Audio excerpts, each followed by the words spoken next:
Hey guys, I just wanted to run through some of the basics of Hero Attack. Hero Attack is a custom multiplayer map for StarCraft 2. You'll find it on page 1, probably the third one down at the time of this video. It's a 6 vs 6 map with one computer player per side. When you first load in, both teams get to vote on a map. Each team votes on a race to beat. The most votes for each will win. Once you come into this next page, you will then select your hero. Each hero has several different abilities that can be learned. Each race has the same amount of different heroes. So it'll take some time to really get used to them and understand what some of their abilities do. I'm going to go ahead and forward to the next part. Okay, so now we're in the game. First thing you need to know about is the beacon. The beacon is this ring on the ground in which your hero will load into or spawn at. And the beacon will heal your health, shields, and energy. Next thing you should know about are these three buildings. These three buildings sell all the items that you can purchase to increase your weapon damage, your armor and decrease the damage you take, increase your energy and energy regeneration rate. The other building here will sell you a whole bunch of items that will increase your attack speed or health regeneration. Take your time, read through these. Some of them have cooldowns, so they can only be used every so often. Some of them even use energy, such as this one.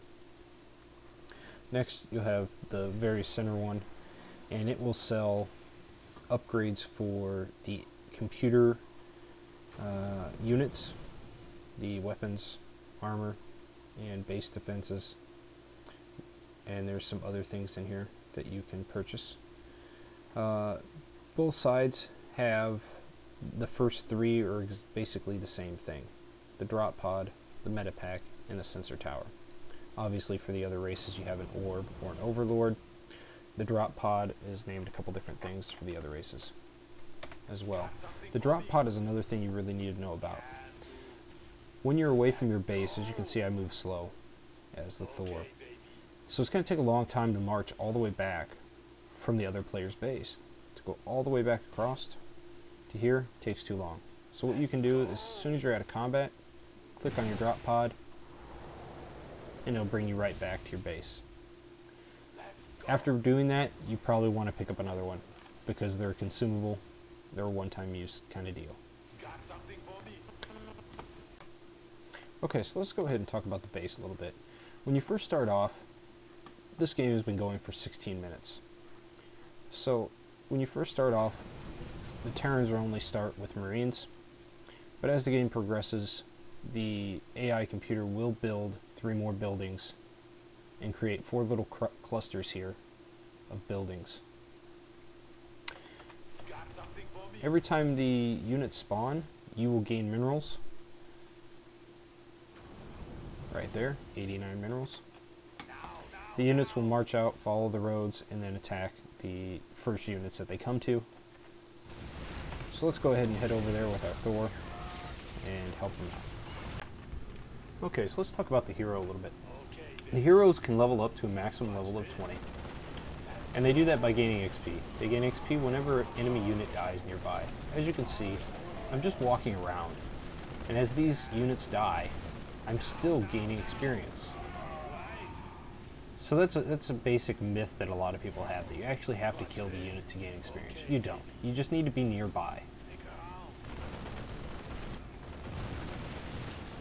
Once your hero actually hits level 1, you get your first learn point. So my guy just hit level 1. I'm going to go ahead and back away here. Learn point is used to learn abilities. If you go over to the learn menu here, you can choose whichever ability you want. I'm going to go ahead and just get the learn self-fix armor. After learning it, it puts it down on the bottom bar here. And this is just a passive ability, so there's no hotkey assigned to it. Okay, so now that I've gotten some levels, and I've gotten quite a bit of minerals saved up here, I want to go get some stuff for my hero. But walking is a pain, so I'm just going to go ahead and use the drop pod. Yeah, I'm close right now, but this just shows you that it's a lot quicker to use a drop pod. First thing I'm going to do is I'm going to go ahead and buy another drop pod. Then I'm going to decide what I want to buy for my hero.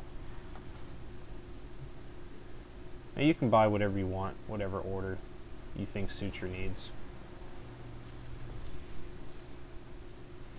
The thing about the items that you purchase, you can always sell these back. All of the items will tell you how to sell them back, or you can even drop them on the ground. This one says to right click, left click where you want to drop it. You can also pick this back up if you drop it. Or if you want to get your money back because you want to buy a higher level piece of armor or weaponry, you can sell your stuff back and then buy the higher level piece, which is always nice to do. And basically that's all there really is to this game. Just level your hero, buy him some cool stuff, learn the abilities, and you'll do fine.